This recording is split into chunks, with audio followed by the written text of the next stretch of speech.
She came to the lighthouse to escape her voice. The sea kept turning, indifferent to her silence. Inside the walls, a diary waited in the dark. Some truths outlive the people who couldn't speak them. Have you ever hidden words you should have said? The lighthouse stood like a memory at the edge of the world. Kyle arrived at dusk, when the sky bled gray into the sea. The beam swept wide across the water, slow and deliberate. She carried one suitcase and a need to disappear. The gravel path crunched beneath her boots. Salt hung thick in the air, sharp and metallic, clinging to her throat. She stopped at the door. Paint flaking, hinges red with rust, and pressed her palm flat against the wood. It was cold, solid, real, the kind of real she hadn't felt in months. Inside, the air was different, stale, but not dead, like a room holding its breath. Dust spiraled in the last light streaming through salt-streaked windows.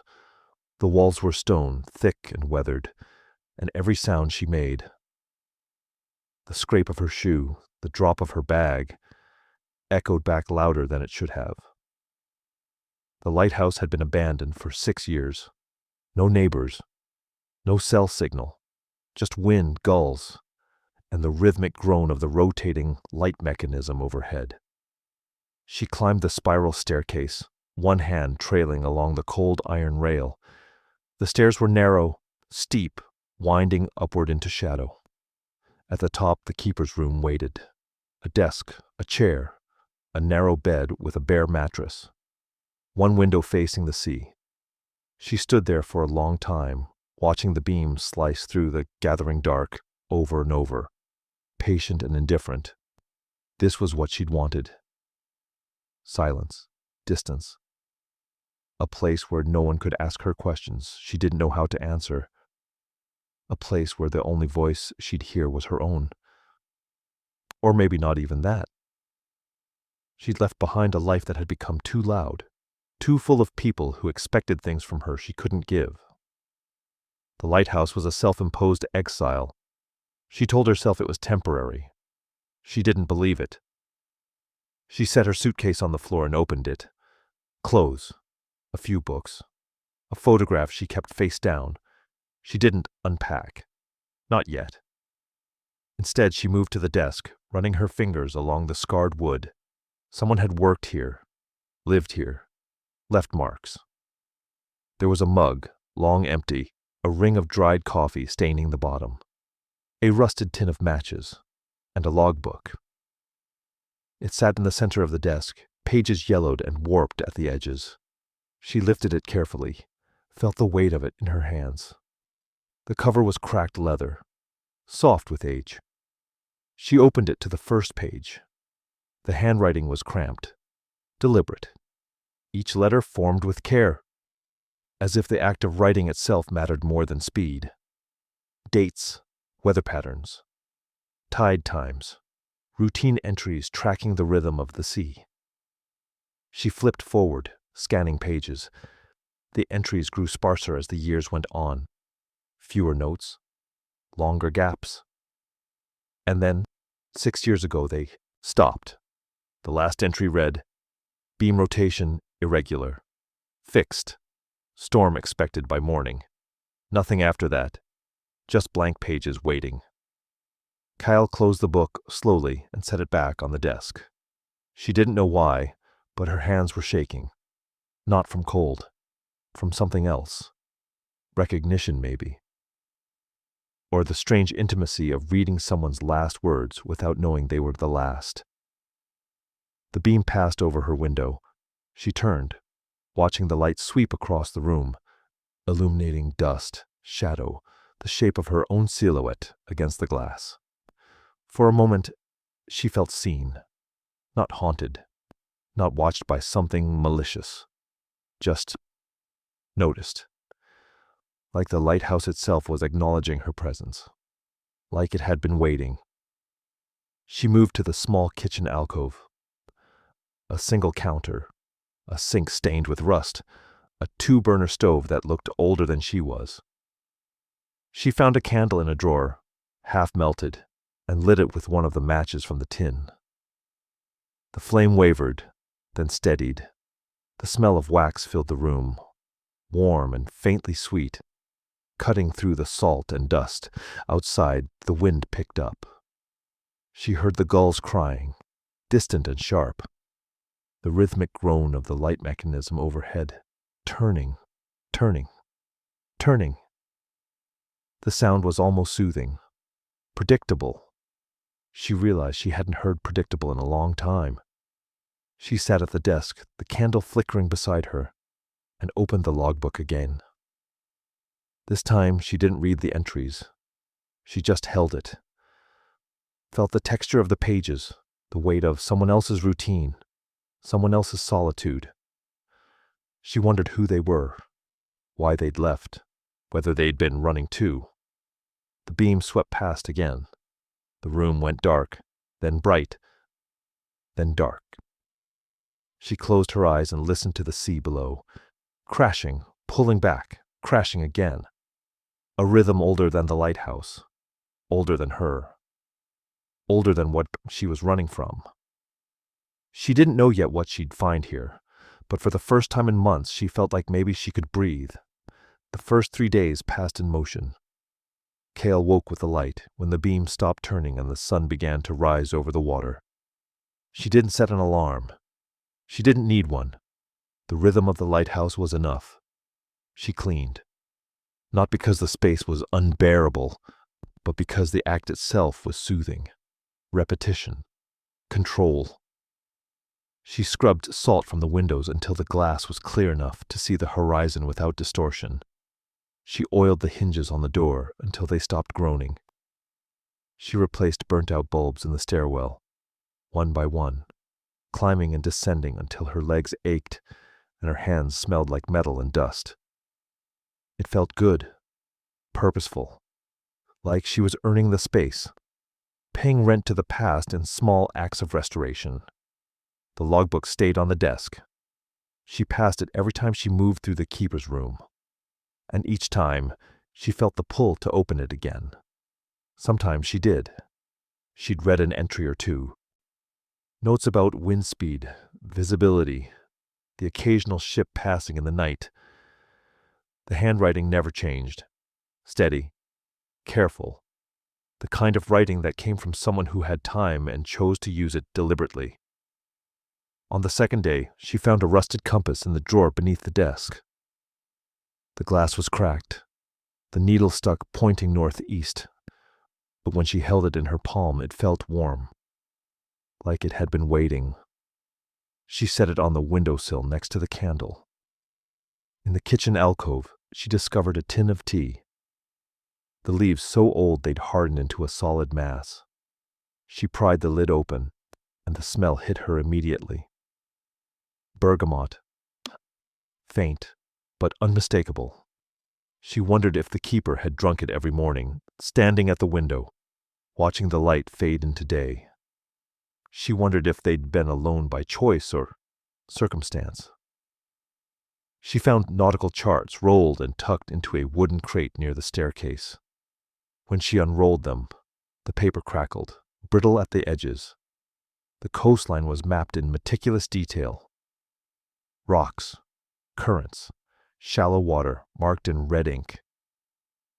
Someone had studied this place, lived inside its rhythms, understood its dangers. Everything she touched felt intentional, placed with care. A life lived deliberately, not desperately. On the third day, she spoke aloud for the first time. "Okay," she said, standing at the base of the spiral staircase, hands on her hips. "Let's see what else you're hiding." Her voice sounded strange in the space, too loud, too human, but it didn't echo back the way she expected. It just settled, like the lighthouse absorbed it. She climbed the stairs slowly, running her hand along the stone wall. Halfway up, she noticed a panel that looked slightly off. The wood darker, the edges uneven. She pressed her palm against it. It shifted, just a little, loose. She hesitated, then pushed harder. The panel gave way, sliding inward, with a dry scrape. Behind it, a hollow space, and inside that space, a book. She reached in carefully, her fingers brushing leather, cool and soft, worn smooth by time. She pulled it free and held it in both hands, her heart beating faster than it should have. It was smaller than the logbook, more personal, a diary. She opened it to the first page. The handwriting was the same. Cramped, deliberate, unmistakable, but the words were different. To whoever finds this, I couldn't say these things when it mattered. Maybe silence is easier than truth. Kyle stood there for a long time, the diary open in her hands, the stairwell dim and cold around her. She didn't know what to feel. Curiosity, yes, but also something heavier, like she'd been given permission to trespass, like she'd crossed a line she couldn't uncross. She closed the diary and carried it upstairs. That night, the lighthouse beam flickered. Just once. Just enough to notice. Kyle was sitting at the desk, the diary in front of her, unopened. The beam swept past the window, stuttered, then continued. She told herself it was electrical. Old wiring, nothing more. But the air felt different, heavier, like the building was holding its breath. Like it knew she'd found something she wasn't supposed to. She lit the candle. The flame wavered, casting shadows that moved wrong. Too slow, too deliberate. She picked up the diary and opened it again. This time she turned the page. The first entry was dated 12 years ago. The handwriting was steady, but the words weren't. I saw her today. I wanted to tell her. I didn't. Kyle exhaled slowly. She didn't know who her was. Didn't know the keeper's name, or why they'd hidden this, or what silence had cost them. But she understood the feeling. The weight of words unsaid. The safety of distance. The fear that speaking might break something you couldn't repair. She turned another page, then another. The entries were short. Fragments. Moments captured and buried. She brought flowers. I said thank you. I didn't say the rest. 10 years in this lighthouse. 10 years of wanting to speak. 10 years of choosing not to. Maybe it's better this way. Maybe love is easier when it stays quiet. Kyle closed the diary and set it down. Her hands were shaking, not from cold, from recognition. Outside the sea roared. The beam turned. The wind pressed against the glass. And somewhere in the walls, the lighthouse groaned. Soft, low, inevitable. She picked up the diary again. This time she didn't stop reading. She read through the night, not all of it. The diary wasn't long, maybe 60 pages, and many were blank. But what was there felt vast, heavy. Like each entry carried more weight than the words themselves could hold. The keeper's name was Oren. She learned that in the third entry, written casually, almost as an afterthought. 12 years at Vale Point. 12 years, and I still don't know if I chose this place or if it chose me. Oren. He wrote about the sea, the way fog rolled in, so thick you couldn't see the rocks below, the way light cut through it, sharp and clean, like the world was being born again every morning. He wrote about the isolation. Not with bitterness, but with something closer to reverence. Like solitude was a gift he'd been given and didn't want to waste. But between the lines, Cale felt something else. Loneliness. Longing. The kind that doesn't announce itself, just seeps into every sentence, quiet and persistent. She turned the page. Her hands were cold. The candle had burned low, wax pooling at the base, and the beam outside kept turning, steady and indifferent. Misa visited today, brought bread and asked if I needed anything from town. I said no. I wanted to say yes. I wanted to say stay. M. The letter appeared again, 2 pages later. Then again. Then again. Always brief. Always restrained. M. laughed at something I said. I didn't realize I could still make someone laugh. She stayed for tea. We talked about nothing. It felt like everything. I wanted to tell her. I didn't. Kyle read the words aloud without meaning to. Soft. Testing them in her own voice. They felt familiar. Too familiar. She closed the diary and pressed her palms flat against the desk, trying to slow her breathing. She recognized this. The paralysis. The careful distance. The belief that silence was safer than honesty. That wanting something didn't mean you deserved to ask for it. She'd come to the lighthouse for the same reason Oren had stayed. To hide. To wait. To let the noise of the world fade until all that was left was the sound of the sea and the turning of the light. She opened the diary again. This time she didn't stop. The entries spanned years. Oren never used M's full name, never explained who she was or why she visited. But the pattern was clear. She came every few weeks, sometimes more, sometimes less. And every time, Oren wrote about her the way people write about weather, inevitable, beautiful, beyond control. M asked if I was lonely. I lied. She said I should come to town more often. I said maybe. I won't. 10 years in this lighthouse, 10 years of wanting to speak, 10 years of choosing not to. Cale's throat tightened. She set the diary down and stood, moving to the window. The beam swept past, illuminating the water below. Dark, restless, endless. She pressed her forehead against the cold glass and exhaled slowly. Her breath fogged the surface, then faded. She'd left someone behind too, not in the same way, not with the same silence, but close enough. Close enough that reading Oren's words felt like looking into a mirror she'd been avoiding for months. She returned to the desk, turned another page, and stopped. A photograph had slipped free from between the pages, landing face up on the desk. She picked it up carefully, holding it by the edges. A woman, standing at the lighthouse door, smiling. She was younger than Kyle expected, maybe in her 40s when the photo was taken. Dark hair pulled back, eyes warm. She held a wicker basket in one hand, and the sunlight behind her made her look like she was glowing. Cale turned the photograph over, marking on the back, written in Oren's careful handwriting, Marith, 2018. Marith. Cale stared at the name. M. Not a stranger, not a symbol. A real person.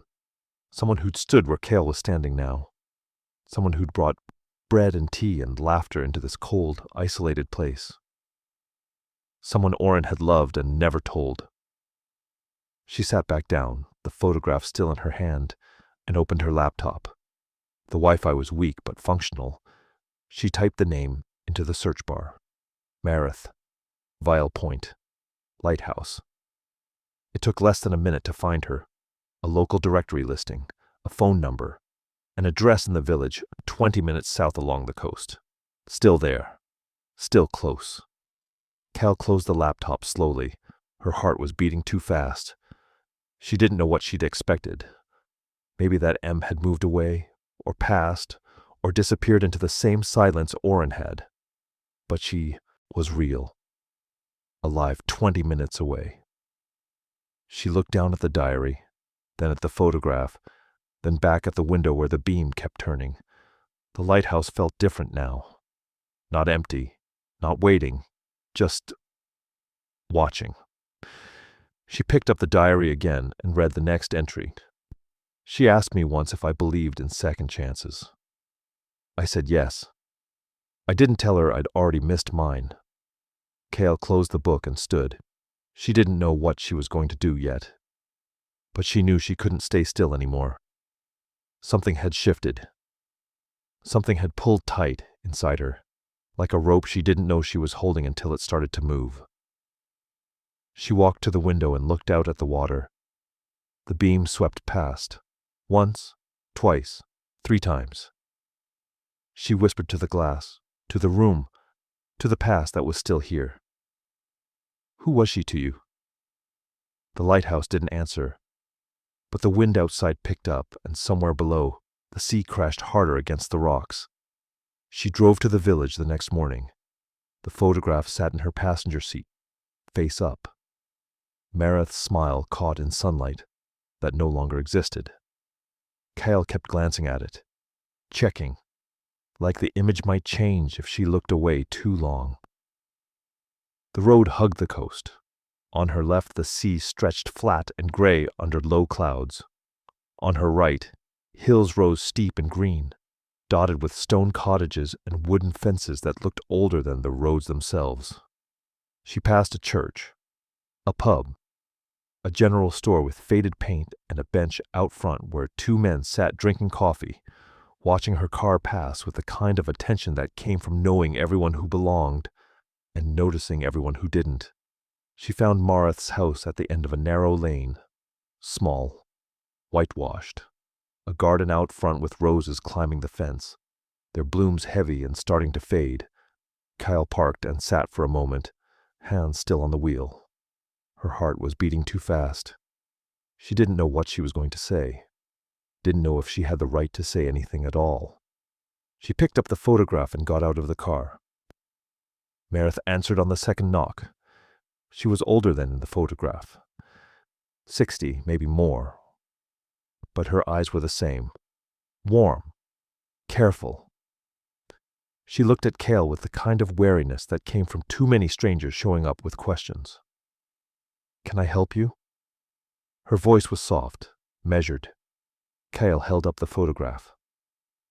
"I found this, at the lighthouse. I think you knew the man who lived there."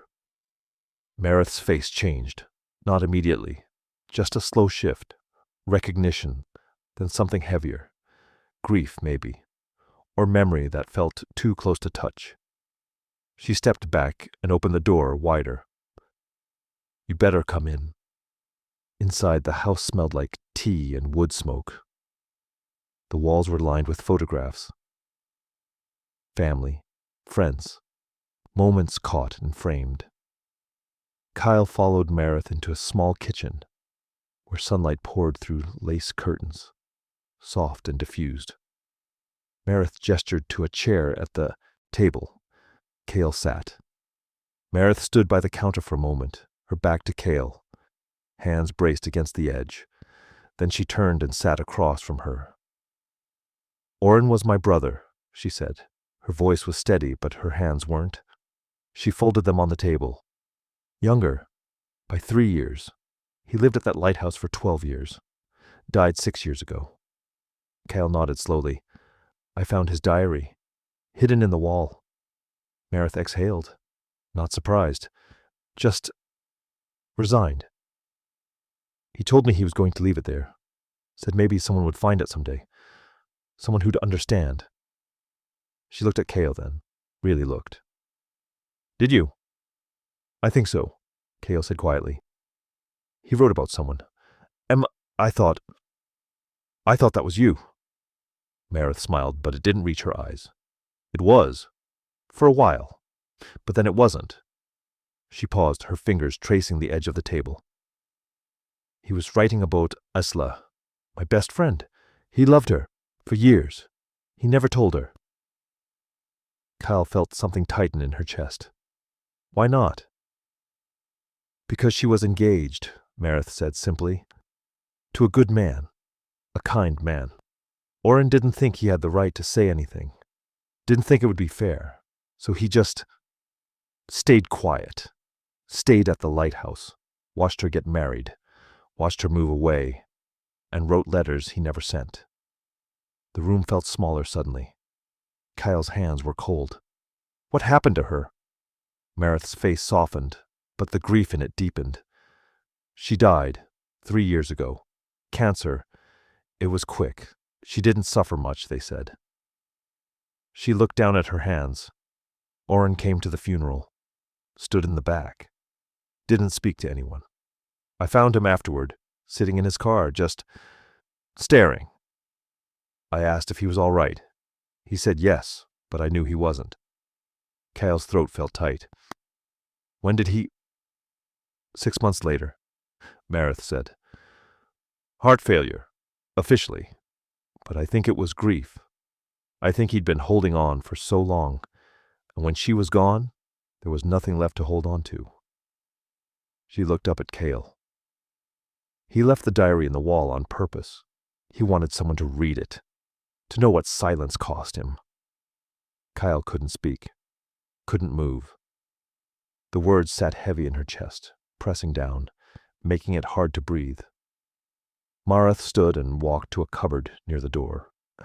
She opened it and pulled out a small wooden box, worn smooth at the edges. She carried it back to the table and set it down between them.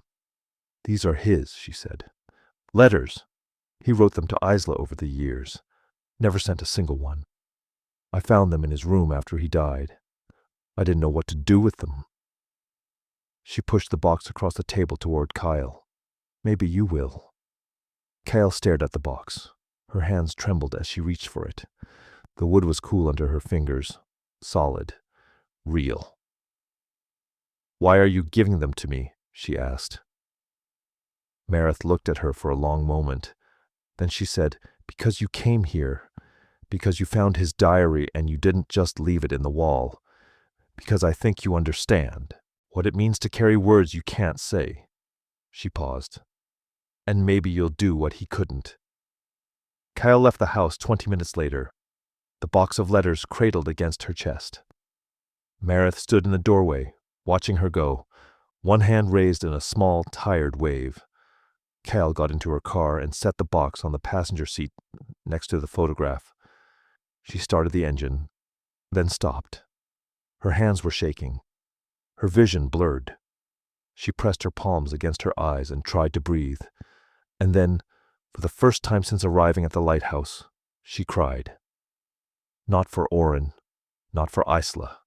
For herself, for the person she'd left behind, for the words she'd never said, for the silence she'd chosen, because it felt safer than truth.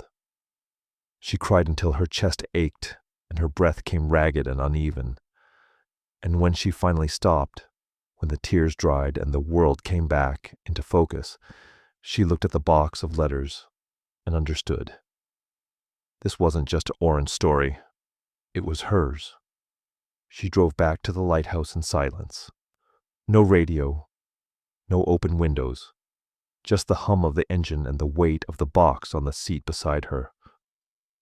The road felt longer this time, like the distance between the village and Vale Point had stretched while she was gone. When she arrived, the lighthouse looked the same. Stone, solid, indifferent. But it felt different, like it had been waiting for her to come back with the truth. She carried the box inside and set it on the desk next to the diary. For a long time, she just stood there, staring at it. The wood was dark, almost black in the places where hands had touched it over the years. Oren's hands, Marith's, now hers. She sat down, opened the lid. The letters were bundled in stacks, tied with twine that had gone brittle with age. She lifted the first bundle carefully and untied it. The paper was thin, yellowed, covered in Oren's careful handwriting. She unfolded the first letter and began to read. Dear Isla, I saw you at the market today. You were buying apples. You were laughing at something the vendor said. I stood 3 stalls away and watched. I didn't come closer. I told myself it was because I didn't want to interrupt. But that's not true.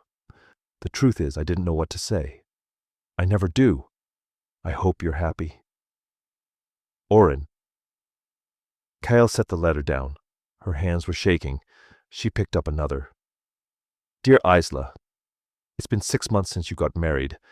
Marith says you're living in the city now, that you're happy. I'm glad. I am. I keep telling myself that. But at night, when the light turns and the sea is quiet, I wonder what would have happened if I'd been braver. If I'd said something before it was too late. I hope you're happy. Oren. Another.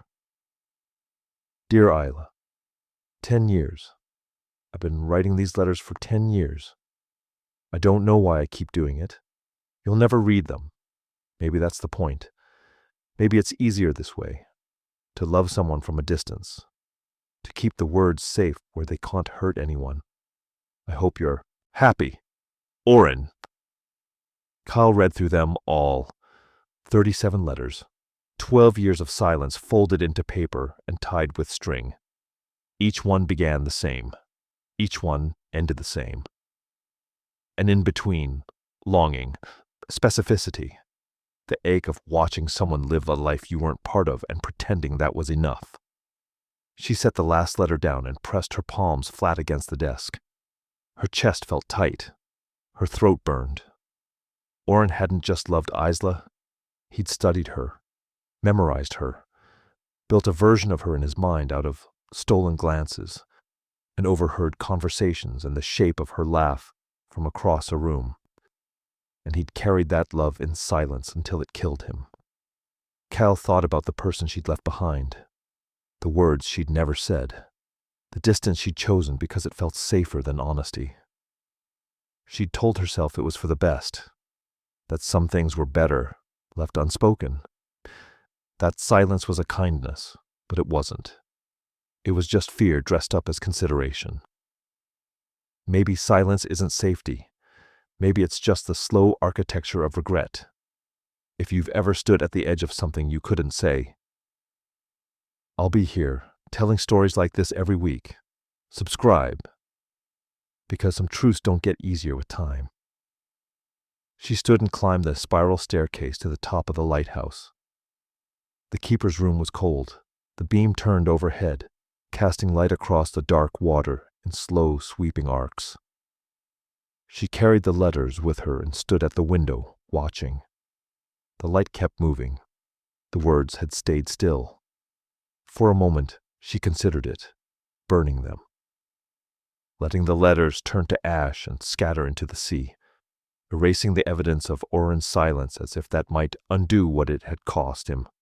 But she didn't, because that's what he'd done his whole life, kept the truth hidden, kept it safe. And it hadn't saved him. It had buried him. She set the letters on the desk and pulled out a blank sheet of paper. Her hand hovered over it for a long time. Then she began to write. I don't know if you'll read this. I don't know if I'll send it. But I need to say it anyway, even if it's just to the air, even if it's just to prove to myself that I can. She wrote slowly, deliberately, the way Oren had written. But where his words had stayed hidden, hers would go out into the world. She didn't know what would happen after that. Didn't know if it would fix anything. But at least it would be said. At least it would be true. She wrote through the night, and when she was finished, when the sky outside began to lighten, and the beam overhead slowed to a stop, she folded the letter and set it beside Oren's. 2 people, 2 silences, one breaking. The lighthouse groaned softly, the way old buildings do when they settle. Kyle closed her eyes and listened to the sea below. It sounded different now, not threatening, not indifferent, just constant. She picked up her letter and held it against her chest. Her heart was beating too fast. Her hands were cold, but she felt something she hadn't felt in months. Ready. She waited until morning, not because she needed the light, but because what she was about to do felt too fragile for darkness, too sacred for the turning beam and the groaning walls. It needed daylight, witness, the world awake. She folded her letter carefully, the creases sharp and deliberate. Then she gathered Oren's letters, all 37 of them, tied in their brittle twine, and placed them in the box. She carried both down the spiral staircase, her footsteps echoing louder than they should have. At the door, she paused, looked back at the keeper's room. The desk, the logbook still open to Oren's last entry. The candle burned down to nothing. She didn't say goodbye. She just left. The drive to the village felt different this time. The road didn't stretch. The hills didn't loom. The sea on her left was gray but calm, its surface smooth as glass. She kept her hands steady on the wheel, her letter folded in her jacket pocket, the box of orange letters on the seat beside her. When she reached the post office, she sat in the car for a long time. Her heart was beating too fast. Her hands were cold.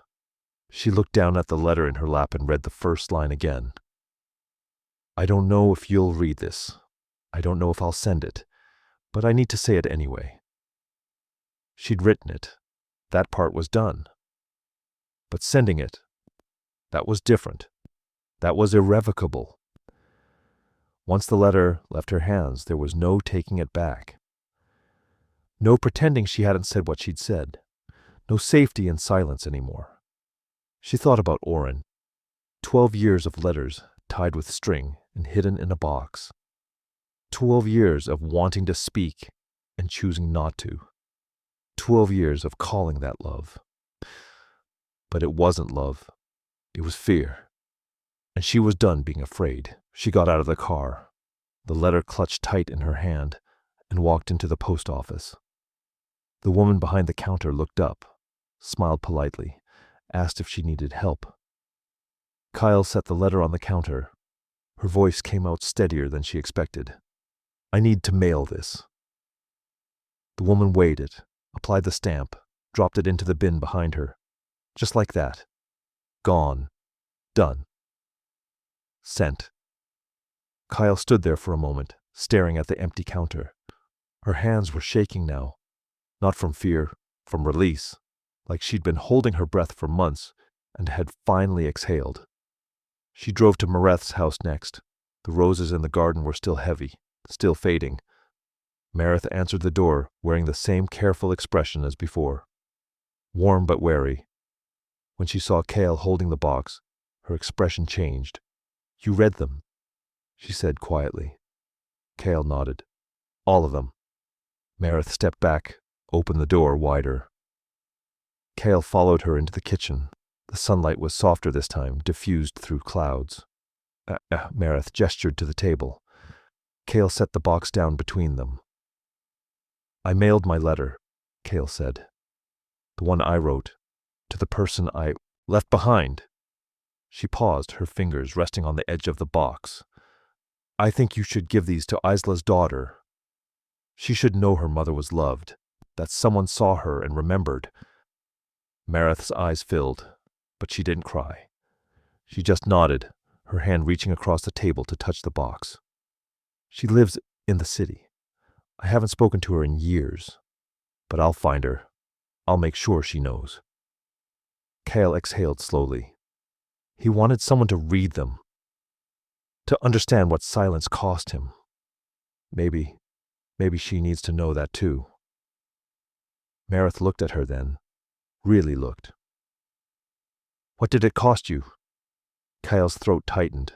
She thought about the person she'd left behind, the words she'd never said, the months she'd spent at the Lighthouse, hiding in beautiful isolation and calling it healing. But it wasn't healing. It was just fear dressed up as self-preservation. Everything, she said quietly. Until now. Mareth reached across the table and squeezed her hand once. Firm. Grounding. Then she let go. Kyle stood. Mareth walked her to the door. Before she left, Mareth said, You did something he couldn't. You spoke. Kyle nodded. I had to. I couldn't live his story. She drove back to the lighthouse as the afternoon light began to soften. The beam was stilled, waiting for dusk. She parked and walked to the edge of the cliff, looking out at the water. The wind picked up, colder now, sharper. It smelled like rain. She stood there for a long time, hands in her pockets, eyes on the horizon. The letter was gone. Oren's letters were gone. The silence was broken, and she felt lighter, not healed, not whole, but no longer buried. Behind her, the lighthouse stood solid and indifferent. The beam would turn again when night came. It always did. but the words that had stayed still for 12 years were finally moving. She turned and walked back inside. The keeper's room felt different now. Emptier, but not hollow. Just open. Like something had been released and the space was still adjusting to the absence. She sat at the desk and closed the logbook. Ran her fingers over the worn leather one last time. Then she stood, walked to the window, and watched the sea. The wind rattled the glass. The clouds moved fast overhead. And somewhere, far away, her letter was traveling towards the person she'd left behind. She didn't know what would happen next.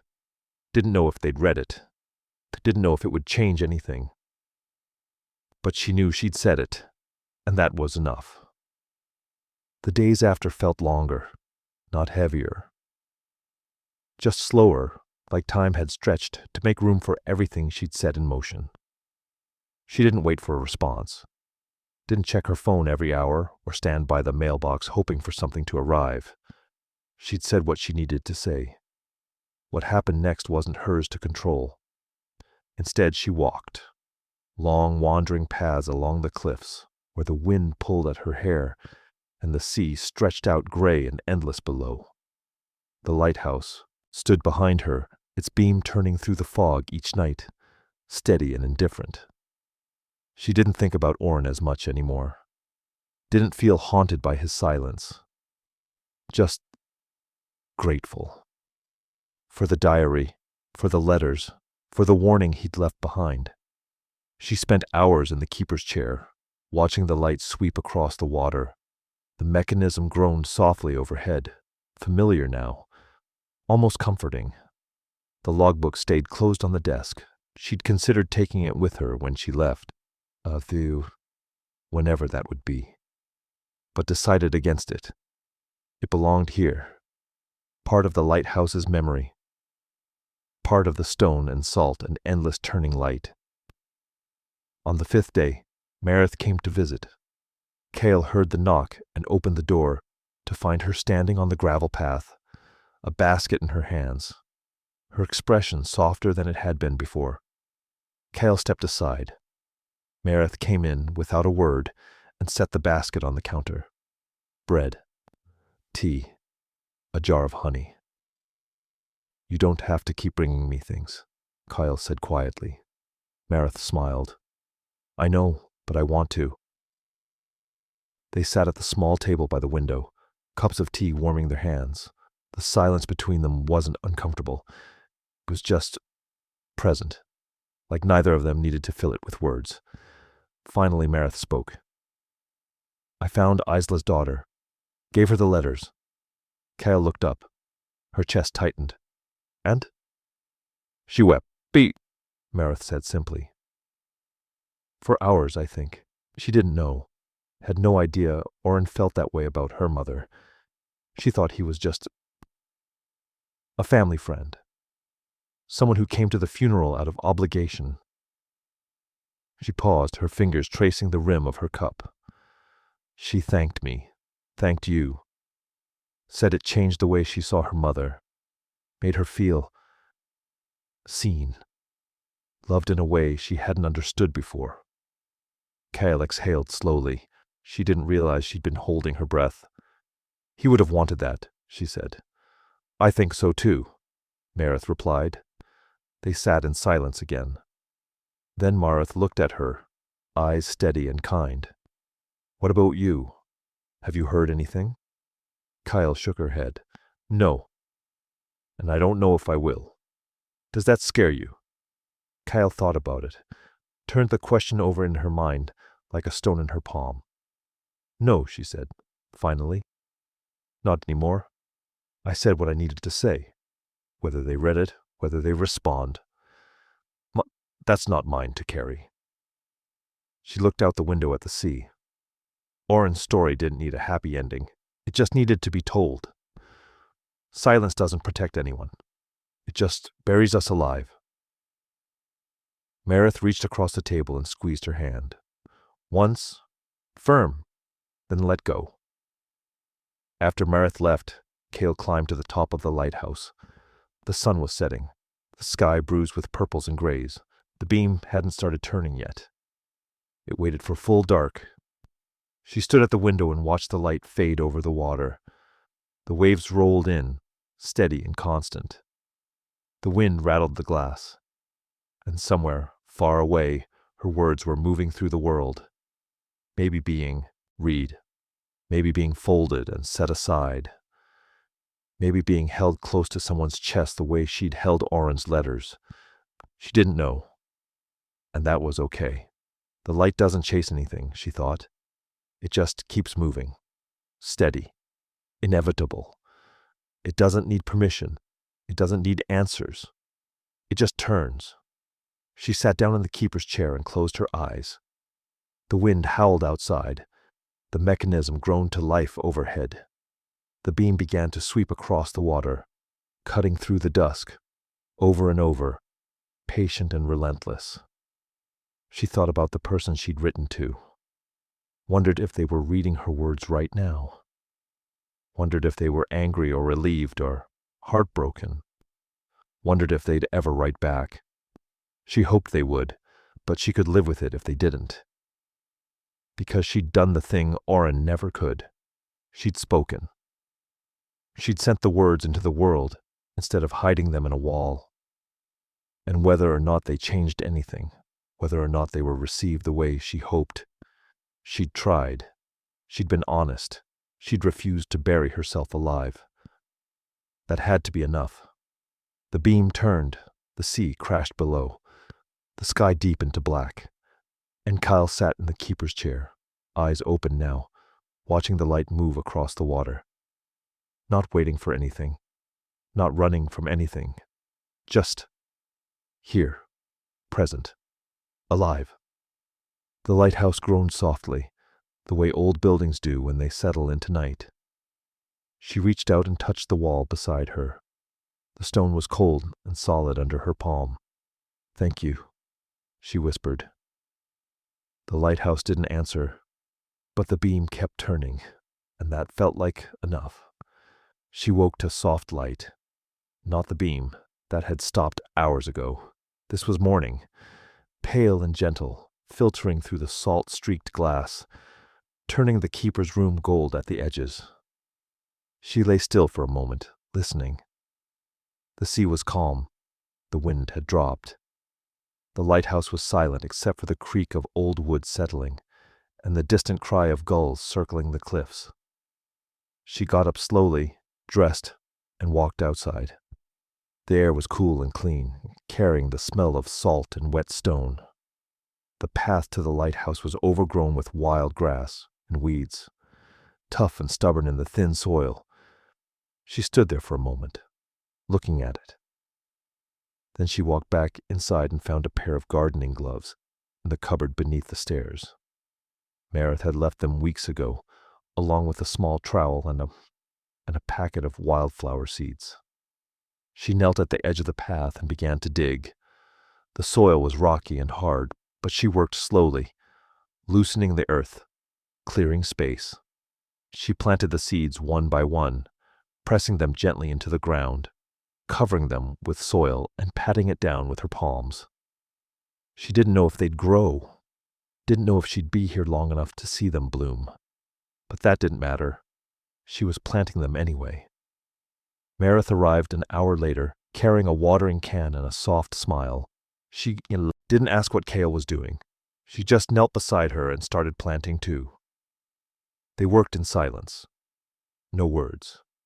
Just the sound of earth being turned, seeds being buried, hands moving in rhythm. When they finished, Meredith stood and brushed the dirt from her knees. Kyle did the same. "Will you stay?" Meredith asked. Kale looked at the lighthouse. Solid, weathered, no longer haunted, just present. She thought about the letters she'd been writing, not just the ones she'd sent, but the others. To people she'd hurt, to people she missed. She didn't know if she'd send them all, but she was learning to speak, learning to live with her voice out loud instead of buried. "For a while," she said.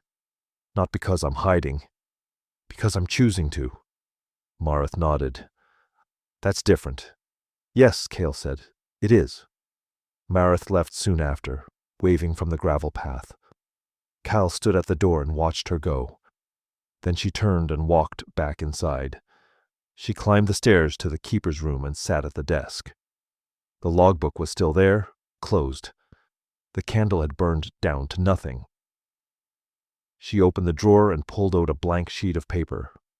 Not for a letter this time. Just words, thoughts. The kind of writing that wasn't for anyone but herself. She wrote about Oren, about Isla, about the cost of silence and the weight of speaking. She wrote about the person she'd left behind, and the letter she'd sent, and the uncertainty she'd learned to carry without letting it bury her. She wrote until her hand ached, and the light outside had shifted from gold to white to the soft gray of afternoon. When she finished, she set the pen down and looked out the window. The flowers weren't visible yet. They were still seeds, still buried, still waiting, but she knew they were there, and that was enough. She thought about Oren again, not with grief this time, just understanding. He'd loved Isla the only way he knew how. From a distance, in silence, with words that never reached her. It wasn't wrong. It was just incomplete. Love isn't always about being together. Sometimes it's about being honest, about letting someone know they mattered, even if the timing was wrong or the outcome uncertain. Oren had loved Isla by letting her go, by not disrupting her life, by carrying his silence like a gift. But Cale was learning something different. She was learning to love herself by finally showing up, by speaking, by refusing to let fear decide what she was allowed to say. She stood and walked to the window. The lighthouse beam was still, waiting for dusk. The sea stretched out calm and gray. The wind moved through the grass, soft and steady. She lit a candle and set it on the windowsill. Not for Oren, not for Isla, not for the person she'd written to, but for herself. For the words finally spoken, for the silence finally broken, for the life she was choosing to live out loud. The candle flickered, then steadied, the flame small but constant. She thought about the beam, about how it turned every night, sweeping light across the water, whether anyone was watching or not. It didn't wait for permission. It didn't need validation. It just moved, steady, inevitable. We all carried lighthouses inside us, she thought. Some of us just forget to turn them on. But the light is always there, waiting, ready, inevitable. She looked out at the sea one last time. The waves kept their rhythm. The gulls circled. The wildflower seeds waited beneath the soil. And Cale stood at the window, candle burning beside her, and didn't flinch at the sound.